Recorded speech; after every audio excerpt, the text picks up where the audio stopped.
বন্ধুরা, welcome to ideal education centre. আজ আমি আলোচনা করব অত্যন্ত একটি গুরুত্বপূর্ণ ইন্টারেস্টিং ছোট গল্প নিয়ে, যার নাম তেলেনাপোতা আবিষ্কার। একাদশ শ্রেণীর নতুন সিলেবাস অনুসারে দ্বিতীয় সেমিস্টারের যে দুটি ছোট গল্প রয়েছে তার মধ্যে একটি অন্যতম ছোট গল্প হচ্ছে এই তেলেনাপোতা আবিষ্কার, যার লেখক প্রেমেন্দ্র মিত্র। আমরা সংক্ষিপ্ত আকারে লেখক সম্পর্কে জেনে নেব, তারপর আমরা মূল গল্পে প্রবেশ করব। এই গল্পটি কিন্তু অত্যন্ত ইন্টারেস্টিং একটি গল্প, কারণ এই গল্পের মধ্যে আমরা সমস্ত রকমের যে আস্বাদ বিষয় সেগুলো আমরা লক্ষ্য করতে পারবো। বিশেষ করে যেমন আহ, ঘন জঙ্গলের পরিবেশ, ভাঙা বাড়ি, রোমান্টিকতা, হরর বা ভয়ের দৃশ্য, শহরে ঘিঞ্জি জীবন, একঘেয়েমি জীবন, এবং গ্রামের যে প্রকৃতি, মাছ ধরার যে পরিবেশ, সমস্ত রকম বিষয় কিন্তু আমরা এই গল্পের মধ্যে খুঁজে পাবো। সংক্ষিপ্ত আকারে আমরা লেখক সম্পর্কে একটু জেনে নিই। রবীন্দ্র পরবর্তী যুগের অন্যতম একজন কবি ও ছোট গল্পকার হচ্ছেন এই প্রেমেন্দ্র মিত্র, যার জন্ম হচ্ছে 1904 সালে এবং মৃত্যু হচ্ছে 1988 সালে। তার কর্মজীবন যদি আমরা দেখি তাহলে তিনি প্রথম জীবনে স্কুল শিক্ষকতা করতেন, পরবর্তীকালে তিনি ব্যবসার দিকে মন দেন কিন্তু ব্যর্থ হন। পরবর্তীকালে তিনি ওষুধের যে সেলসম্যান সেই কাজটাও তিনি করেন। পরবর্তীকালে সিটি কলেজের বাংলা বিভাগের অধ্যাপক হন এবং বিভিন্ন পত্রপত্রিকার সম্পাদনা করেছেন, তিনি লেখালেখি করেছেন। যাই হোক, সাহিত্য মধ্যে অন্যতম তার একটি চরিত্র হচ্ছে ঘনাদা, যেটি অন্যতম একটি চরিত্র সিনেমাতে আমরা দেখেছি। আর তার ছদ্মনাম হচ্ছে কৃত্তিবাস ভদ্র। তিনি প্রায় 70টি মতো চলচ্চিত্র যে লেখা সেটা লিখেছেন। আর তার উল্লেখযোগ্য রচনার মধ্যে হচ্ছে 50টি উপন্যাস, 30টি ছোট গল্প, এছাড়া আরো অন্যান্য কবিতা বা অন্যান্য বিষয় তিনি রয়েছে। আর সম্মানের মধ্যে তিনি রবীন্দ্র পুরস্কার, পদ্মশ্রী পুরস্কার, বিভিন্ন রকম পুরস্কার কিন্তু তিনি পেয়েছেন। এবার আমরা চলে আসব এই যে গল্প তেলেনাপোতা আবিষ্কার, এই গল্পটির উৎস সম্পর্কে একটু জেনে নেব। এটি প্রেমেন্দ্র মিত্রের কুড়িয়ে ছড়িয়ে নাম থেকে সংকলিত হয়েছে। এছাড়া প্রেমেন্দ্র মিত্রের শ্রেষ্ঠ গল্প ও জল, পায়রা এবং নির্বাচিতা, এই তিনটি গল্প সংকলন গ্রন্থেও কিন্তু গল্পটি স্থান পেয়েছে। আমরা এই গল্পের যে প্রধান চরিত্রগুলো সেই চরিত্রগুলো একটু জেনে নেব। এই গল্পের প্রধান চরিত্র হচ্ছে গল্প কথক বা লেখক যামিনী, মনিদা, কথকের এক বন্ধু যিনি হচ্ছে পানরসিক, আর এক বৃদ্ধা যে হচ্ছে যামিনীর মা। নিরঞ্জনের কথা আমরা এখানে পাবো। এছাড়া ইনডাইরেক্টলি আমরা নিরঞ্জনের কথা পাবো, যার সঙ্গে যামিনীর বিয়ে হওয়ার কথা ছিল, এবং নিদ্রা বিলাসী আর এক বন্ধুর কথা কিন্তু আমরা এই গল্পে পাবো। এছাড়াও কিছু ছোট ছোট চরিত্র আমরা এই গল্পে পাবো, সেটা আমরা গল্প আলোচনার ক্ষেত্রে তখন দেখে নেব বা জেনে যাব। যাই হোক, এবার গল্পের বিষয়ে আমরা আসি।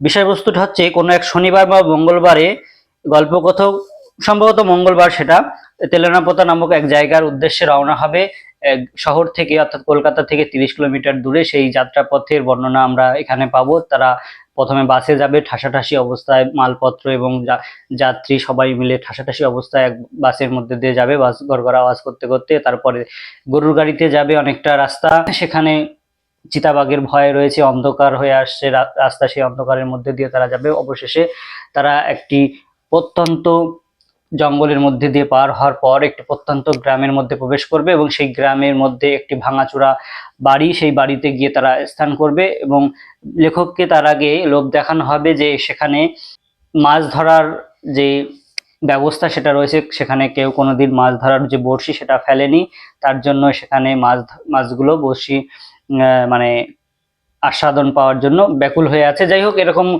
লোভ পেয়ে লেখকও সেখানে উপস্থিত হয়। সেখানে গিয়ে যামিনীর সঙ্গে পরিচয় হয়, যামিনীর মার সঙ্গে, এবং সেখানে মাছ ধরতে গিয়ে একটা রোমান্টিক পরিবেশের তৈরি হয়।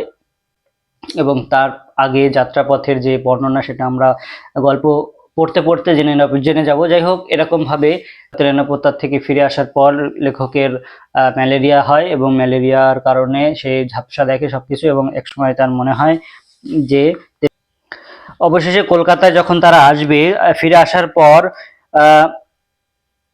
নানা প্রকার বাধা বিপত্তিতে কয়েকটা দিন কাটিয়ে গল্পকথক অবশেষে একদিন পারিপার্শ্বিক এবং মানসিক সমস্ত বাধাবিঘ্ন দূর করে তেলেনাপোতায় যাবার জন্য তৈরি হবে। কিন্তু যাবার দিন মানে আকস্মিক একটা মাথার যন্ত্রণা শুরু হবে এবং কাঁপানো শীতে তিনি এতটাই অসুস্থ হয়ে পড়বে যে লেপ তোষক মুড়ি দিয়ে শুয়ে পড়তে বাধ্য হবে। অর্থাৎ তার ম্যালেরিয়া হয়েছে, থার্মোমিটার দিয়ে দেখা যাবে 105 ডিগ্রি জ্বর।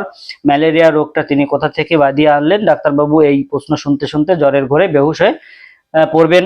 গল্পকথক বহুদিন পরে অসুখ থেকে সেরে উঠে অত্যন্ত দুর্বল দেহ নিয়ে কাপা পায়ে বাড়ির বাইরের আলো বাতাসে যখন গল্পকথক এসে পৌঁছবে, তখন কিন্তু তিনি বুঝতে পারবে অজান্তে যে দেহমানের অনেক পরিবর্তন তার ঘটে গেছে।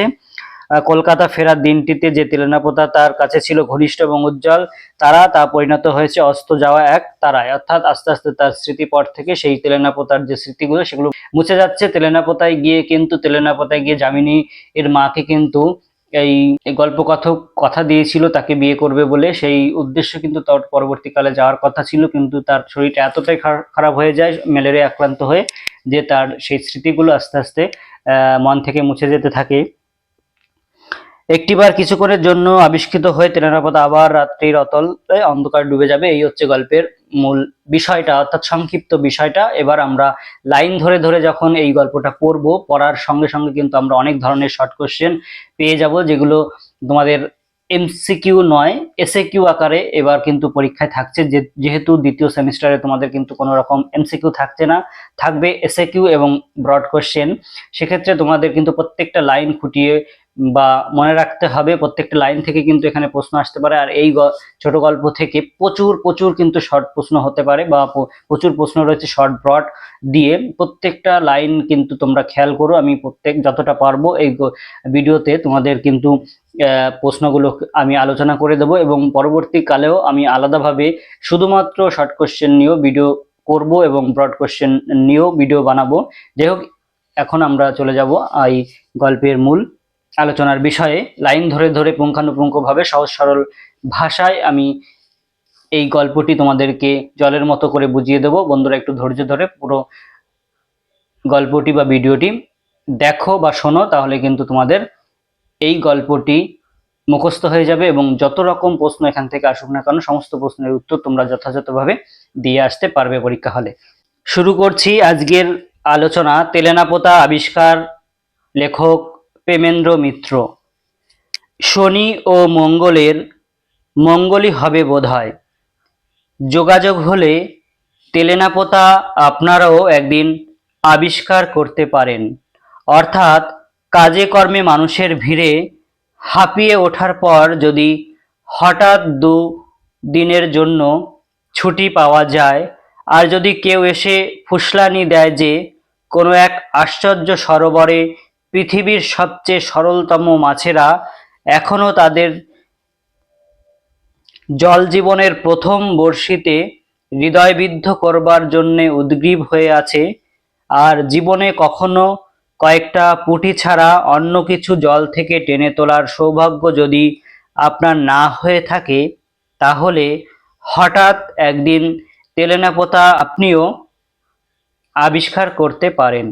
অর্থাৎ এখানে বলা হচ্ছে শনিবার মঙ্গলবার বা মঙ্গলবারই হবে তেলেনাপোতা আবিষ্কার আপনারাও করতে পারেন। লেখক বলছেন আর কি, যখন মানুষ শহরের যে ঘিঞ্জি পরিবেশ, সেখানে কর্মের ভিড়ে ব্যস্ততার কারণে যখন মানুষ হাঁপিয়ে ওঠে, তখন যদি দুদিনের ছুটি পাওয়া যায় তাহলে, এবং তা যদি কোনো বন্ধু এসে বা কেউ এসে ফুসলানি দেয়, ফুসলানি বলতে কাউকে উৎসাহিত করে যে পৃথিবীর সব থেকে সরলতম মাছগুলো একটা সরোবরে রয়েছে, সেখানে মাছ ধরার সুযোগ রয়েছে, আর যে কোনোদিন একটা পুঁটি মাছ ছাড়া কিছু ধরতে পারেনি তাকে যদি এরকম লোভনীয় একটা অফার দেয়া হয়, তাহলে কিন্তু সে অবশ্যই সেই মাছ ধরার নেশা যাদের আছে তারা কিন্তু অবশ্যই সেখানে ছুটে যাওয়ার চেষ্টা করবে। এখানেও সেই কথাই বলা হচ্ছে। তেলেনাপোতা আবিষ্কার করতে হলে একদিন বিকেল বেলার পরন্ত রোদে জিনিসে মানুষে ঠাসাঠাসি একটা বাসে গিয়ে আপনাকে উঠতে হবে। তারপর রাস্তার ঝাঁকানির সঙ্গে মানুষের গুঁতো খেতে খেতে ভাদ্রের গরমে ঘামে ধুলোয় চটচটে শরীর নিয়ে ঘন্টা দুয়েক বাদে রাস্তার মাঝখানে নেমে পড়তে হবে। তাহলে কি করতে হবে? তেলেনাপোতা আবিষ্কার করতে হলে বিকেল বেলার পড়ন্ত রোদে বেরিয়ে পড়তে হবে, মানুষ এবং জিনিসপত্রে ঠাসাঠাসি একটা বাসে গিয়ে উঠতে হবে, এবং রাস্তার যে ঝাঁকুনি, যেহেতু কাঁচা রাস্তা, সেই রাস্তার ঝাঁকুনি গুঁতো খেতে খেতে মানুষের ভাদ্র মাসের যে গরম, সেই ধুলো চটচটে শরীর নিয়ে 2 ঘন্টা বাসের মধ্যে থাকতে হবে। তারপর নামতে হবে। হঠাৎ করে সামনে নিচু একটা জলার মতো জায়গার উপর দিয়ে ওধারে পথের বাঁকে অদৃশ্য হবার পর দেখবেন সূর্য এখনো না ডুবলেও চারিদিক ঘন জঙ্গলে অন্ধকার হয়ে এসেছে। অর্থাৎ সূর্য ডোবেনি, কিন্তু অন্ধকার হয়ে এসছে। কোনো দিকে চেয়ে জনমানব দেখতে পাবেন না। মনে হবে পাখিরাও যেন সভয়ে সে জায়গা পরিত্যাগ করে চলে গিয়েছে। অর্থাৎ মনে হবে যে এতটা ভয় বহুল জায়গা যে পাখিরাও সেখানে ভয়ে না থেকে সেটা ত্যাগ করে চলে গেছে। একটা স্যাঁতসেঁতে ভিজে ভাবসা আবহাওয়া টের পাবেন। মনে হবে নিচের জলা থেকে একটু কুরো কুণ্ডলীর জলীয় অভিশাপ ধীরে ধীরে অদৃশ্য ফনা তুলে উঠে আসছে। কি মনে হবে? এমন একটা ভাবসা আবহাওয়া, স্যাঁতসেঁতে ভেজা ভাবসা আবহাওয়া এখানে মনে হবে। এবং কি মনে হবে? না নিচের থেকে কোনো একটা জল কুণ্ডলীর মতো বেরিয়ে আসছে, যেটা তপ্ত জল আর কি, গরম ফনা তুলে বেরিয়ে আসছে। বড় রাস্তা থেকে নেমে সেই ভিজে জলার কাছেই গিয়ে দাঁড়াতে হবে আপনাকে। বড় রাস্তা থেকে নেমে সেই ভিজে জলাভূমির কাছে গিয়েই কিন্তু দাঁড়াতে হবে। সামনে ঘন জঙ্গলের ভিতর দিয়ে মনে হবে একটা কাদা জলের নালা কে যেন কেটে রেখেছে। অর্থাৎ ঘন জঙ্গলের মধ্যে দিয়ে কি মনে হবে? একটা কাদা জলের নালা কে যেন কেটে রেখেছে। সে নালার মতো রেখাও কিছু দূরে গিয়ে দুধারে বাঁশঝাড় আর বড় বড় ঝাঁকড়া গাছের মধ্যে হারিয়ে গিয়েছে। নালাটা তাহলে কোথায় হারিয়ে গেল? এখান থেকে প্রশ্ন আসতে পারে। নালাটা হারিয়ে গেছে হচ্ছে দুধারে বাঁশঝাড় আর বড় বড় ঝাঁকড়া গাছের মধ্যে। তেলেনাপোতা আবিষ্কারের জন্যে আরো 2জন বন্ধু ও সঙ্গী আপনার সঙ্গে থাকা উচিত। এখান থেকেও প্রশ্ন আসতে পারে যে তেলেনাপোতা আবিষ্কারের জন্য কজন সঙ্গীর প্রয়োজন? উত্তর হবে 2জন। তারা হয়তো আপনার মতো ঠিক মৎস্যলুব্ধ নয়।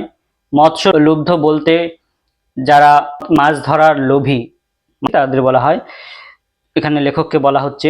তবু এ অভিযানে তারা এসেছে কে জানে আর কোন অভিসন্ধিতে। অর্থাৎ লেখক তো মাছ ধরার নেশায় এসেছে, মাছ ধরার লোভে, কিন্তু বাকি 2জন বন্ধু কোন নেশায় এসেছে সেটা জানা যাবে পরে। 3জনে মিলে তারপর সামনে নালার দিকে উৎসুকভাবে চেয়ে থাকবেন। মাঝে মাঝে পা ঠুকে মশাদের ঘনিষ্ঠতায় বাধা দেবার চেষ্টা করবেন। অর্থাৎ মাঝে মাঝে পা দিয়ে মশা তাড়াতে হবে। মশা ঘনিষ্ঠতা, এখানে দেখো লেখক কিন্তু একটু রসবোধ তার সাহিত্যে ব্যবহার করেছে বা গল্পে। সেই গল্পের যে শব্দ অর্থগুলো, শব্দের অর্থ, সেই অর্থগুলো যদি আমরা ঠিকঠাক না বুঝতে পারি মানেগুলো, তাহলে কিন্তু আমাদের গল্পটা বুঝতে অসুবিধা হবে এবং গল্পের যে মজা বা আস্বাদ সেটা কিন্তু আমরা ভালোভাবে পাবো না। তাই মানেগুলো যদি না জানা থাকে আমি বলে দিচ্ছি, সেগুলো জেনে নাও। ঘনিষ্ঠতায় বাধা দেওয়া বলতে অর্থাৎ মশা যখন কামড়ায় বা গায়ে বসে সেই কথা বলা হচ্ছে। সেটা তাড়ানোর জন্য মাঝে মাঝে পা দিয়ে টোকা দিতে হচ্ছে। এবং সপ্রশ্ন দৃষ্টিতে এ ওর মুখের দিকে চাইবেন। অর্থাৎ এ ওর মুখের দিকে চাইবেন যে এই পরিস্থিতিতে এদিকে ঘন জঙ্গল, জলাভূমি, এদিকে বাসের অবস্থা এরকম, এদিকে মশা কামড়, এদিকে সন্ধ্যা হয়ে আসছে, কি করব? একে অপরের দিকে তাকাবে আর কি। খানিক বাদে পরস্পরের মুখও আর ঘনায়মান অন্ধকারে ভালো করে দেখা যাবে না। অর্থাৎ কিছুক্ষণ পরে যখন অন্ধকার ঘনিয়ে আসছে তখন কিন্তু একে অপরের মুখ যেটা এতক্ষণ দেখা যাচ্ছিল সেটা আর দেখা যাবে না। মশাদের ঐক্যতান আরো তীক্ষ্ণ হয়ে উঠবে। অর্থাৎ মশাদের যে গুনগুনানি বা তাদের যে তীব্রতা এবং তাদের যে ক্ষিপ্রতা এবং তাদের সংখ্যা আরো বেড়ে উঠবে। আবার বড় রাস্তায় উঠে ফিরতি কোনো বাসের চেষ্টা করবেন কিনা যখন ভাবছেন, তখন হঠাৎ সেই কাদা জলের নালা যেখানে জঙ্গলের মধ্যে হারিয়ে গিয়েছে সেখান থেকে অপরূপ একটি শ্রুতি বিস্ময়কর আওয়াজ পাবেন। অর্থাৎ এই পরিস্থিতিতে যখন ভাবছেন যে বাড়ি ফিরে যাবেন কিনা বাসে, সেই পরিস্থিতিতে কাদা জল এর নালা থেকে জঙ্গলের ভিতরে যেখানে হারিয়ে গেছে সেখান থেকে একটা কিন্তু শ্রুতি বিস্ময়কর অর্থাৎ অবাকযুক্ত এবং ভালো সুন্দর আওয়াজ একটা বেরিয়ে আসছে সেখান থেকে। মনে হবে বোবা জঙ্গল থেকে কে যেন অমানুষিক এক কান্না নিংড়ে নিংড়ে বার করছে। অর্থাৎ মনে হবে এই জঙ্গলের মধ্যে থেকে কেউ যেন একটা কান্না বের করছে বা বেরিয়ে আসছে। সে শব্দে আপনারা কিন্তু প্রতীক্ষায় চঞ্চল হয়ে উঠবেন, অর্থাৎ সেই শব্দটা কিসের সেটা জানার জন্য একদম চঞ্চল হয়ে উঠবেন আপনারা। প্রতীক্ষাও আপনাদের ব্যর্থ হবে না, অর্থাৎ প্রতীক্ষাটাও ব্যর্থ হবে না, কিছুক্ষণ পরেই জানা যাবে। আবছা অন্ধকারে প্রথমে একটি ক্ষীণ আলো দুলতে দেখা যাবে ও তারপর একটি গরুর গাড়ি জঙ্গলের ভিতর থেকে নালা দিয়ে ধীর মন্থর দোদুল্যমান গতিতে বেরিয়ে আসবে। তাহলে সেই শব্দটা কিসের এখন জানা গেল, সেটা হচ্ছে একটা গরুর গাড়ি জঙ্গলের ভেতর থেকে নালা দিয়ে ধীরে মন্থর দুলতে দুলতে বেরিয়ে আসছে একটা আলো নিয়ে, অর্থাৎ লণ্ঠন নিয়ে। যেমন গাড়িটি তেমনি গরুগুলি। মনে হবে পাতালের কোনো বামনের দেশ থেকে গরুর গাড়ির এই ক্ষুদ্র সংক্ষিপ্ত সংস্করণটি বেরিয়ে এসেছে। অর্থাৎ গাড়ি যেরকম ছোট, গরুগুলো সেরকম ছোট। বৃথা বাক্য ব্যয় না করে সেই গরুর গাড়ির ছইয়ের ভেতর তিনজনে কোনো রকমে প্রবেশ করবেন ও ৩ জোড়া হাত ও পা এবং ৩টি মাথা নিয়ে স্বল্পতম স্থানে সর্বাধিক বস্তু কিভাবে সংস্থাপিত করা যায় সে সমস্যার মীমাংসা করবেন। খুব ভালো করে মন দিয়ে শোনো কিন্তু বন্ধুরা, এটা শব্দের মানেগুলো খুব ভালো করে বুঝতে হবে। বৃথা বাক্য ব্যয় না করে, অর্থাৎ বাড়তি কথা না বলে গরুর গাড়ির ভেতরের তারা গিয়ে বসলো। ছইয়ের বলতে যেখানে গরুর গাড়ি পেছনের দিকে একটা ছাউনি দেওয়া জায়গা থাকে বসার, সেই ছইয়ের কথা বলা হচ্ছে। সেখানে গিয়ে তিনজন কোনো রকমে প্রবেশ করবে, কারণ জায়গাটা এত শর্ট বা এত ছোট যে সেখানে কোনো রকমে তাদের হাত পা মাথা নিয়ে একদম সব থেকে কম জায়গার মধ্যে কিভাবে ফিট করা যায় বা মানিয়ে নেওয়া যায় সেইটা কিন্তু এখানে বলা হচ্ছে। ৩টি মাথা, স্বল্পতম স্থান, সর্বাধিক বস্তু, মানে সব থেকে কিভাবে একটা অল্প জায়গার মধ্যে রাখা যায়, সংস্থাপিত করা যায়, অর্থাৎ এক জায়গায় করা যায়, সে সমস্যার মীমাংসা করবেন। অর্থাৎ কিভাবে তিনজনে নিজেদের হাত পা মাথা নিয়ে এই স্বল্প জায়গার মধ্যে থাকবেন সেটা নিজেরা মীমাংসা করে নেওয়ার কথা বলা হচ্ছে। গরুর গাড়িটি তারপর যে পথে এসেছিল সেই পথে অথবা নালায় ফিরে চলতে শুরু করবে। তারপরে গরুর গাড়িটি যে জঙ্গলের মধ্যে দিয়ে এসেছিল সেই জঙ্গলের পথ ধরে কিন্তু নালায় ফিরে চলতে শুরু করবে। বিস্মিত হয়ে দেখবেন ঘন অন্ধকার অরণ্য যেন সংকীর্ণ একটু সুড়ঙ্গের মতো পথ সামনে একটু একটু করে উন্মোচন করে দিচ্ছে। বন্ধুরা একটু কল্পনা করো, যখন বনের ভেতর দিয়ে কোনো সরু রাস্তা যায়, সেই রাস্তাটা মনে হয় যেন কিছু দূর গিয়ে বনের মধ্যে বিলীন হয়ে গেছে বা মিলিয়ে গেছে, কিন্তু যখন আমরা এগিয়ে চলি তখন আস্তে আস্তে সেই রাস্তাটা কিন্তু উন্মোচন হতে থাকে, অর্থাৎ বেরিয়ে আসতে থাকে। এটাই বলা হচ্ছে এখানে।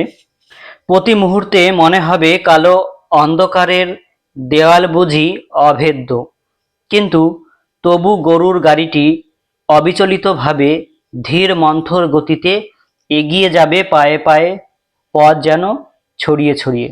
অর্থাৎ মনে হবে যেন অন্ধকার দেওয়াল বুঝি অভেদ্য, অর্থাৎ এই দেওয়ালটা ভেদ করা সম্ভব নয়, কিন্তু তবুও গরুর গাড়িটা কিন্তু অবিচলিতভাবে অর্থাৎ ধীর স্থিরভাবে কিন্তু সেটা এগিয়ে যাবে অল্প অল্প করে।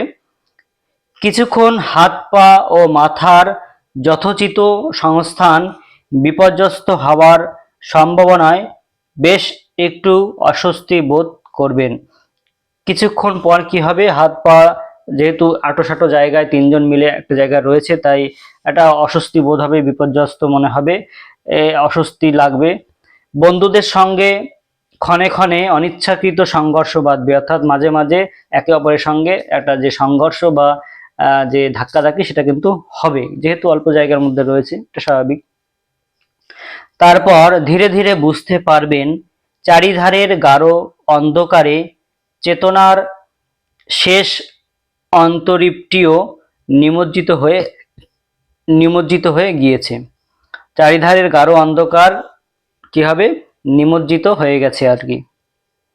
মনে হবে পরিচিত পৃথিবীকে দূরে কোথাও ফেলে এসেছেন, অর্থাৎ পরিচিত যে জায়গা, শহরে পরিবেশ, সেটাকে ফেলে কোনো একটা অচেনা জায়গায় আপনারা চলে এসেছেন, এটা মনে হবে।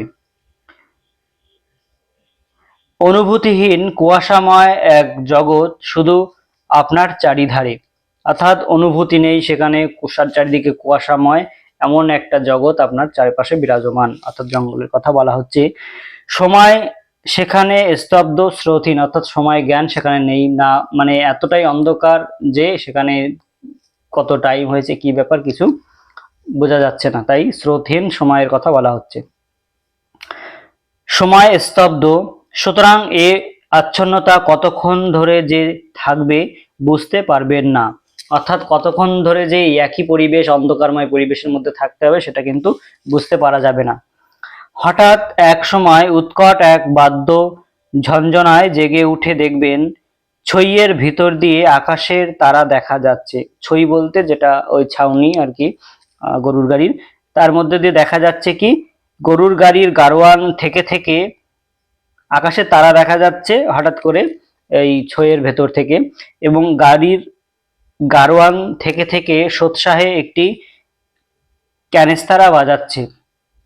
ক্যানেস্তারা বাজাচ্ছে, ক্যানেস্তারটা হচ্ছে একটা ওই বাদ্যযন্ত্র যেটা দিয়ে তারা কিন্তু বাঘ তাড়ায়, চিতাবাঘ তাড়ায় আর কি। গরুর গাড়ির যে গাড়োয়ান, গাড়োয়ান বলতে যে গাড়ি চালায়, গরুর গাড়ি যে চালাচ্ছে চালক, তাকে বলা হচ্ছে গাড়োয়ান। এটা কিন্তু তোমরা মনে রেখো বন্ধুরা, এই ধরনের প্রশ্ন আসতে পারে। গাড়োয়ান বলতে কাকে বোঝানো হচ্ছে? গাড়োয়ান হচ্ছে যে গরুর গাড়ি চালায়। আর ক্যানেস্তারাটা কি? ক্যানেস্তারাটা হচ্ছে একটা বাদ্যযন্ত্র, কাশির মতো আর কি। কৌতূহলী হয়ে কারণ জিজ্ঞাসা করলে গাড়োয়ান নিতান্ত নির্বিকার ভাবে আপনাকে জানাবে, আগে ওই শালার বাঘ খেদাতে। অর্থাৎ কেন ক্যানেস্তারাটা বাজানো হচ্ছে বা বাদ্যযন্ত্রটা বাজানো হচ্ছে, এটা যদি জিজ্ঞেস করা হয় কৌতূহলবশত, তাহলে সেই তার উত্তরে গাড়োয়ান কি বলবে না, বাঘ তাড়ানোর জন্য, শালার বাঘ খেদাতে। তাহলে বন্ধুরা বোঝো যে বাঘ তাড়ানোর জন্য বাদ্যযন্ত্র বাজানো হচ্ছে। কি একটা ভয়ঙ্কর পরিবেশ, এদিকে ঘন জঙ্গল, অন্ধকার, এদিকে বাঘ। ব্যাপারটা ভালো করে হৃদয়ঙ্গম করার পর মাত্র ক্যানেস্তারা নিনাদে ব্যগ্র বিতরণ সম্ভব কিনা কম্পিত কণ্ঠে এ প্রশ্ন আপনি উত্থাপন করবার আগেই গাড়োয়ান আপনাকে আশ্বস্ত করবার জন্য জানাবে যে বাঘ মানে চিতাবাঘ মাত্র, এবং নিতান্ত ক্ষুধার্ত না হলে এই ক্যানেস্তারা নিদানিত তাকে তফাৎ রাখবার পক্ষে যথেষ্ট। অর্থাৎ এইরকম একটা মনের মধ্যে প্রশ্ন তো জাগবে যে শুধুমাত্র এই ক্যানেস্তারা দিয়ে আওয়াজে কি বাঘ তাড়ানো সম্ভব, এরকম মনে মনে যখন আসছে এবং প্রশ্নটা করতে যাবেন, তার আগে গাড়োয়ান কি তার সমাধান করে দেবে। কিভাবে? বলবে যে এই বাঘ মানে চিতাবাঘ, সেরকম কোনো ব্যাপার না, আর ক্ষুধার্ত যদি খুব না হয় তাহলে এই ক্যানেস্তারের আওয়াজেই সে দূরে চলে যাবে, আসবে না আর কি। আর যদি খুব ক্ষুধার্ত হয় তখন তো বুঝতেই পারছো কি হবে, অ্যাটাক করবে, তখন পরিস্থিতি আলাদা। কতটা রিস্কের মধ্যে দিয়ে তাহলে চলছে আর কি। যাই হোক, মহানগরী থেকে মাত্র 30 মাইল দূরে ব্যাঘ্রসংকুল এরকম স্থানের অস্তিত্ব কি করে সম্ভব? আপনি যতক্ষণ চিন্তা করবেন ততক্ষণে গরুর গাড়ি বিশাল একটি মাঠ পার হয়ে যাবে। অর্থাৎ এরকম মনের মধ্যে যখন প্রশ্ন আসবে যে মহানগরী অর্থাৎ কলকাতার কথা বলা হচ্ছে এখানে, কলকাতা থেকে 30 মাইল দূরে এখানে একটা ব্যাঘ্র বাঘ যুক্ত একটা পরিবেশ কি করে থাকা সম্ভব, এরকম ভাবতে ভাবতে কিন্তু গাড়ি মাঠ পেরিয়ে চলে যাবে। আকাশে তখন কৃষ্ণপক্ষের বিলম্বিত ক্ষয়িত চাঁদ বোধহয় উঠে এসেছে। তখন কি হবে? কৃষ্ণপক্ষ, শুক্লপক্ষ, আমরা কিন্তু জানি দুটি পক্ষ হয় 15 দিন পর পর, এক মাসে দুটো পক্ষ, কৃষ্ণপক্ষ শুক্লপক্ষ আর কি। সেই চাঁদটা কি হচ্ছে? উঠে এসেছে। তারই স্তিমিত আলোয় আবছা বিশাল মৌন সব প্রহরী গাড়ির দুপাশ দিয়ে ধীরে ধীরে সরে যাচ্ছে। অর্থাৎ তারই স্তিমিত আলোয়, অর্থাৎ কিছুটা আলোয়, সেই চাঁদের আলোয় বিশাল মৌন সব প্রহরী, অর্থাৎ গাড়ির দুপাশ দিয়ে যে গাছগুলো ছিল সেগুলো আস্তে আস্তে দূরে সরে যাচ্ছে, অর্থাৎ দেখা যাচ্ছে।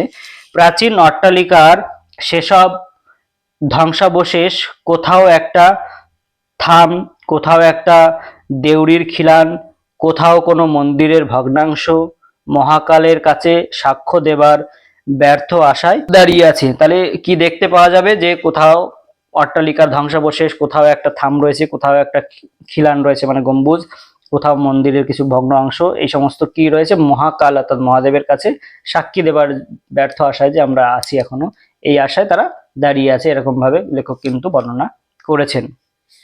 ওই অবস্থায় যতখানি সম্ভব মাথা তুলে বসে কেমন একটা শিহরণ সারা শরীরে অনুভব করবেন। তাহলে ওই অবস্থায় কি হবে, যতখানি সম্ভব মাথা তুলে, ওই যেহেতু গরুর গাড়ির মধ্যে মাথা তোলা সেরকম জায়গাটা নেই, একটা কিছুটা মাথা তুলে একটা শিহরণ অর্থাৎ ভয় ভয় ভাব সারা শরীরে একটা অনুভব করবে। জীবন্ত পৃথিবী ছাড়িয়ে অতীতের কোনো কুজ্ঝটিকাচ্ছন্ন স্মৃতিলোকে এসে পড়েছেন বলে ধারণা হবে। অর্থাৎ জীবন্ত পৃথিবী ছেড়ে অর্থাৎ শহরের পরিবেশ ছেড়ে কোথায় এসে পড়েছেন না কুজ্ঝটিকা আচ্ছন্ন, অর্থাৎ কুজ্ঝটিকা বলতে ঝোপঝাড় যুক্ত তার দিয়ে ঢাকা একটা কোনো স্মৃতি লোকে অর্থাৎ অতীতে কোনো জায়গায় তারা চলে এসছে, এরকম ভাবে কিন্তু মনে হবে। রাত তখন কত আপনি জানেন না, কিন্তু মনে হবে এখানে রাত যেন কখনো ফুরোয় না। অর্থাৎ এত ঘন কুজ্ঝটিকার জঙ্গল যে সবসময় একটা অন্ধকারাচ্ছন্ন থাকে, তাই মনে হচ্ছে যেন কখন রাত ফুরোয় না। নিবিড় অনাদি অনন্ত স্তব্ধতায় সবকিছু নিমগ্ন হয়ে আছে, অর্থাৎ সমস্ত কিছু এখানে ঘুমে আচ্ছন্ন। জাদুঘরের নানা প্রাণীদেহ আরকের মধ্যে যেমন থাকে, অর্থাৎ জাদুঘরের নানা প্রাণীদেহ যেরকম ঘরের মধ্যে এক একটা আলাদা আলাদা খোপের মধ্যে থাকে, সেরকম এখানে সমস্ত কিছু একদম চুপচাপ হয়ে রয়েছে। দু তিনবার মোড় ঘুরে গরুর গাড়ি এবার এক জায়গায় এসে থামবে। হাত পাগুলো নানা স্থান থেকে কোনো রকমে কুড়িয়ে সংগ্রহ করে কাঠের পুতুলের মতো আড়ষ্টভাবে আপনারা একে একে নামবেন। অর্থাৎ যেহেতু জায়গাটা ছোট, বারবার বলছি, সেখান থেকে নামার সময় তাদের পাগুলো একদম কুড়িয়ে কুড়িয়ে বা পুতুলের মতো আড়ষ্টভাবে বের করতে হবে আর কি, অর্থাৎ অনেক কষ্ট করে নামতে হচ্ছে এক কথায়। একটা কটু গন্ধ অনেকক্ষণ ধরেই আপনাদের অভ্যর্থনা করছে। বুঝতে পারছেন, কটু গন্ধ বলতে খারাপ একটা গন্ধ, বুঝতে পারছেন সেটা পুকুরের পানা পচা গন্ধ। অর্ধস্ফুট চাঁদের আলোয় তেমন একটি নাতি ক্ষুদ্র পুকুর সামনেই চোখে পড়বে, অর্থাৎ নাতি ক্ষুদ্র, না বড় না ছোট, একটা পুকুর সামনে পড়বে, সেই পুকুর থেকে পচা পানা পচা একটা গন্ধ বেরিয়ে আসছে। কিন্তু কটু গন্ধটা, প্রশ্ন আসতে পারে কটু গন্ধটা কিসের, কটু গন্ধটা হচ্ছে পুকুরের পানা পচা গন্ধ। তারই পাশে বেশ বিশালায়তন একটি জীর্ণ অট্টালিকা, ভাঙা ছাদ, ধসে পড়া দেওয়াল ও চক্ষুহীন কোঠরের মতো পাল্লাহীন জানালা দিয়ে নবোদিত চাঁদের বিরুদ্ধে দুর্গ প্রকারের মতো দাঁড়িয়ে আছে। তাহলে কি হচ্ছে, বিশালায়তন একটি জীর্ণ অট্টালিকা, ভাঙা ছাদ রয়েছে তার, এবং এর বর্ণনা কিন্তু আসতে পারে ধসে পড়া দেয়াল, চক্ষুহীন কোঠর অর্থাৎ ছোট ছোট ঘর, এগুলো দাঁড়িয়ে রয়েছে জানলাহীন। তারপরে সে তার মধ্যে দিয়ে কি হচ্ছে, চাঁদের আলোটা একটু দেখা যাচ্ছে। এই ধ্বংসাবশেষেরই একটি অপেক্ষাকৃত বাসযোগ্য ঘরে আপনাদের থাকার ব্যবস্থা করে নিতে হবে। অর্থাৎ এরকমই একটা ভাঙা ঘরের মধ্যে যেখানে বাস করা সম্ভব আর কি, সেরকমই একটা জায়গায় আপনাদের থাকার ব্যবস্থা করে নিতে হবে, অর্থাৎ লেখকদের থাকার ব্যবস্থা করে নিতে হবে। কোথা থেকে গারোয়ান একটি ভাঙা লণ্ঠন নিয়ে এসে ঘরে বসিয়ে দেবে। ভাঙা লণ্ঠন বলতে বুঝতেই পারছো, আগেকার দিনে হেরিকেন আমরা এখন যাকে বলি বা আলো ব্যবস্থা, তাকে সেই রকম একটা ভাঙা লণ্ঠন এনে গারোয়ান ঝুলিয়ে দেবে, সেই সঙ্গে এক কলসি জল। ঘরে ঢুকে বুঝতে পারবেন বহু যুগ পরে মনুষ্য জাতির প্রতিনিধি হিসাবে আপনারাই সেখানে প্রথম পদার্পণ করেছেন। অর্থাৎ অনেক দিন এই ঘরে কেউ কোনো মানুষ থাকেনি, আপনারাই অনেক দিন পর প্রথম, এরকম মনে হবে। ঘরের ঝুল জঞ্জাল ও ধুলো হয়তো কেউ আগে কখনো পরিষ্কার করার ব্যর্থ চেষ্টা করে গিয়েছে, অর্থাৎ কেউ ঘরের ঝুল জঞ্জাল ফঞ্জাল পরিষ্কার করার চেষ্টা করেছে লেখকরা থাকবে বলে বা আসবে বলে, কিন্তু সেটা ব্যর্থ হয়েছে, অর্থাৎ সেইভাবে পরিষ্কার করা সম্ভব হয়নি, তাই ব্যর্থ চেষ্টা বলা হচ্ছে। ঘরের অধিষ্ঠাত্রী আত্মা যে তাতে ক্ষুব্ধ, একটি অস্পষ্ট ভাবসা গন্ধে তার প্রমাণ পাবেন। অর্থাৎ ঘরের যে যারা থাকে আর কি, বা যে পরিবেশটা সেটা তারা অতটা খুশি নয় এই পরিষ্কার করাতে। সামান্য চলাফেরায় ছাদ ও দেওয়াল থেকে জীর্ণ পলাস্তারা সেই রুষ্ট আত্মার অভিশাপের মতো থেকে থেকে আপনাদের উপর বর্ষিত হবে। অর্থাৎ দেওয়াল যেহেতু অনেক জীর্ণ, অনেকদিন পুরনো, এবং ছাদ থেকে কিছুটা চলটা কিন্তু আপনাদের গায়ে পড়তে পারে, এরকম ব্যাপার। এতটাই মানে খারাপ একটা জায়গায় তাদের শুতে দেওয়া হয়েছে। আপনাদের উপর বর্ষিত হবে মানে পড়বে। দু তিনটি চামচিকা ঘরের অধিকার নিয়ে আপনাদের সঙ্গে সমস্ত রাত বিবাদ করবে। অর্থাৎ চামচিকা গুলো এদিকে ওদিকে কিচিরমিচির করবে, তাই মনে হবে যেন কারা থাকবে চামচিকা না আপনারা, তাই নিয়ে একটা বিবাদ মনে হবে। তেলেনাপোতা আবিষ্কারের মধ্যে আপনার দুটি বন্ধুর একজন পানরসিক ও অপরজনের নিদ্রাবিলাসী।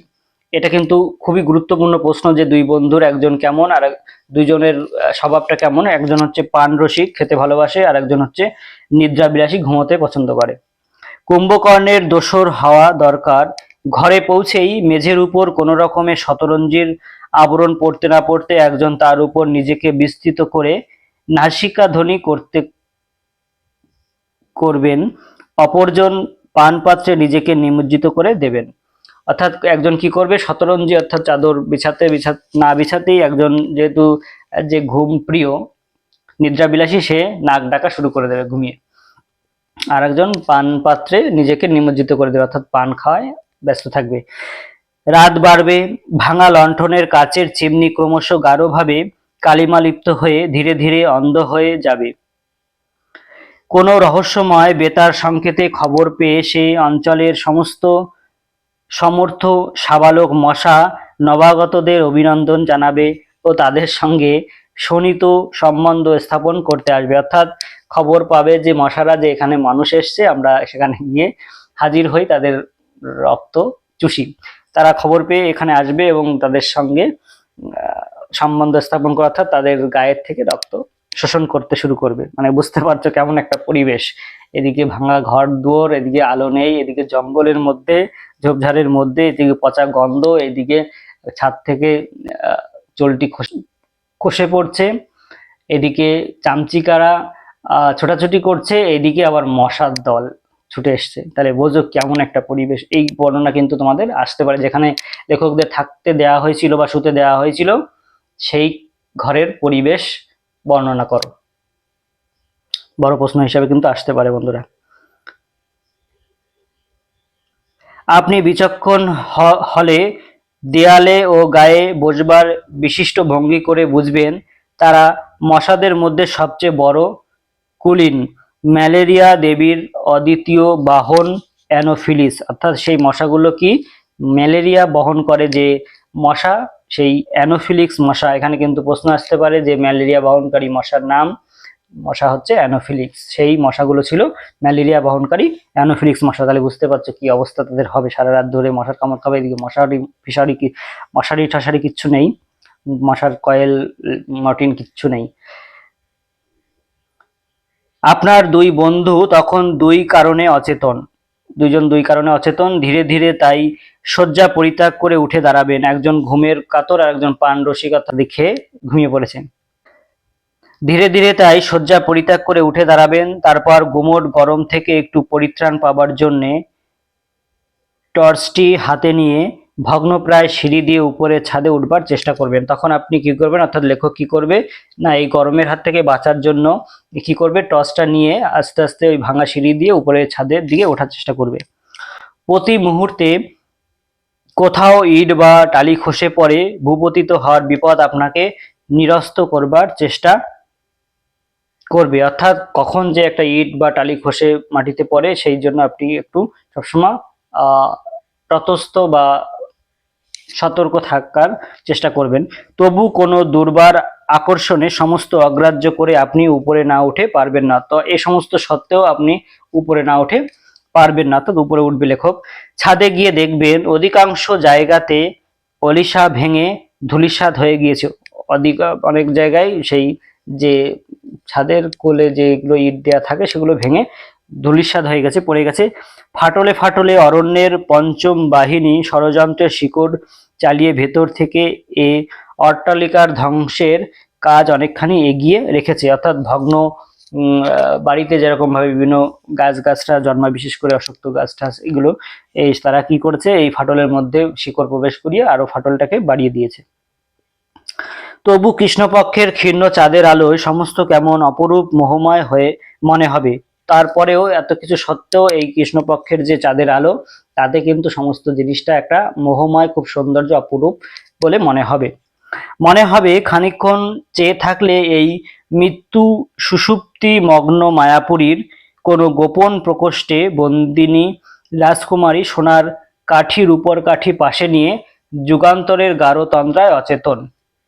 অর্থাৎ মনে হবে কি না, এই মায়াপুরীর কোনো গোপন প্রকোষ্ঠে খোপে এক রাজকুমারী, সে রূপার কাঠি সোনার কাঠি নিয়ে পাশে নিয়ে তন্দ্রায় আচ্ছন্ন, অর্থাৎ ঘুমে আচ্ছন্ন রয়েছে, এরকম ভাবে মনে হবে। তা যেন আপনি টের পাবেন, অর্থাৎ লেখক টের পাবে। সেই মুহূর্তে অদূরে সংকীর্ণ রাস্তার ওপারে একটি ভগ্নস্তূপ বলে যা মনে হয়েছিল, তারই একটি জানালায় একটি আলোর ক্ষীণ রেখা আপনার চোখে পড়বে। এইবার শুরু হবে রোমান্টিকতা। অর্থাৎ দূর থেকে কোনো একটা জানলার মধ্যে দিয়ে একটা ক্ষীণ আলো লেখকের চোখে পড়বে। সেই আলোর রেখা আড়াল করে একটি রহস্যময় ছায়ামূর্তি সেখানে এসে দাঁড়াবে। অর্থাৎ সেখানে রহস্যময় একটা ছায়া মূর্তি, অর্থাৎ কোনো একটা নারীর মূর্তি এসে দাঁড়াবে। গভীর নিশীথ রাত্রে কে যে এই বাতায়নবর্তিনী, কেন যে তার চোখে ঘুম নেই, আপনি ভাববার চেষ্টা করবেন। অর্থাৎ কেন এই মেয়েটির চোখে ঘুম নেই সেটা লেখক ভাবার চেষ্টা করবে, কিন্তু কিছুই বুঝতে পারবেন না। কেন ঘুম নেই সেটা কি করে বুঝবে, প্রথমবার এসছে। খানিক বাদে মনে হবে সবই বুঝি আপনার চোখের ভ্রম। কিছুক্ষণ পরে মনে হবে যেন সবই চোখের একটা ভ্রম, কারণ কিছুক্ষণ পরে আর সেটা দেখা যাবে না। বাতায়ন থেকে যে ছায়া সরে গিয়েছে, আলোর ক্ষীণ রেখা গিয়েছে মুছে। মনে হবে এই ধ্বংসপুরীর অতল নিদ্রা থেকে একটি স্বপ্নের বুদবুদ ক্ষণিকের জন্য জীবনের জগতে ভেসে উঠে আবার মিলিয়ে গিয়েছে। অর্থাৎ কোনো একটা নারীর যে ছায়া মূর্তি দেখেছিল, সেটা দেখে লেখকের একটু রোমান্টিকতা জেগেছিল, কিন্তু সেই আলোটা বা সেই ছায়াটা আর দেখতে না পেয়ে তার মনে একটা নিরাশা তৈরি হয়। আপনি আপনার সন্তর্পণে নিচে নেমে আসবেন এবং কখন এক সময়ে দুই বন্ধুর পাশে একটু জায়গা করে ঘুমিয়ে পড়বেন জানতে পারবেন না। অর্থাৎ ক্লান্ত হয়ে যাওয়ার কারণে দুই বন্ধুর মাঝখানে কখন গিয়ে যে ঘুমিয়ে পড়বেন টের পাবেন না, ক্লান্তি হলে যা হয় আর কি। যখন জেগে উঠবেন তখন অবাক হয়ে দেখবেন এই রাত্রির দেশেও সকাল হয়, পাখির কলরবে চারিদিক ভরে যায়। অর্থাৎ সকাল হয়েছে, পাখি কলরব করছে। আপনার আসল উদ্দেশ্য আপনি নিশ্চয়ই বিস্মিত হবেন না। অর্থাৎ কি উদ্দেশ্যে এখানে এসছেন সেটা কিন্তু ভুলবেন না। বিস্মিত মানে ভোলা, না ভোলা আর কি। এক সময়ে ষোড়শ পচার আয়োজন নিয়ে মৎস্য আরাধনার জন্য শ্যাওলা ঢাকা ভাঙা ঘাটের একটি ধারে বসে গুড়ি পানায় সবুজ জলের মধ্যে যথোচিত নৈবেদ্য সমেত বড়শি নামিয়ে দেবেন।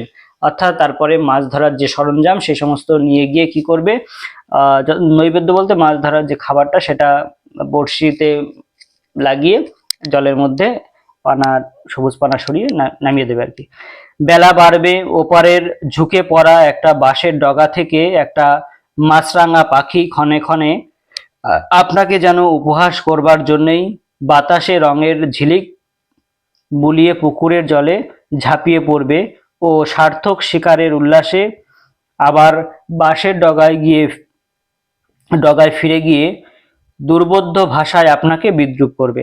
তাহলে একটা কি হবে, একটা বাঁশের ডগা থেকে মাছরাঙা পাখি এদিক ওদিক করে উড়ে যাবে এবং লেখককে উপহাস করে বলবে যে মাছ ধরতে পারে না, তাই নিয়ে একটা ব্যঙ্গ করা বা উপহাস করবে আর কি।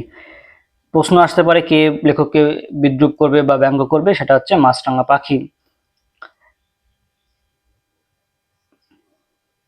আপনাকে সন্ত্রস্ত করে একটা মোটা লম্বা সাপ ভাঙা ঘাটের কোনো ফাটল থেকে বেরিয়ে ধীর অঞ্চল গতিতে পুকুরটা সাঁতরে পার হয়ে ওধারে গিয়ে উঠবে। অর্থাৎ একটা সাপ ভয় দেখিয়ে সে মোটা সাপ কি করবে, কোনো ফাটল থেকে বেরিয়ে এই পাশ থেকে ওই পারে গিয়ে উঠবে।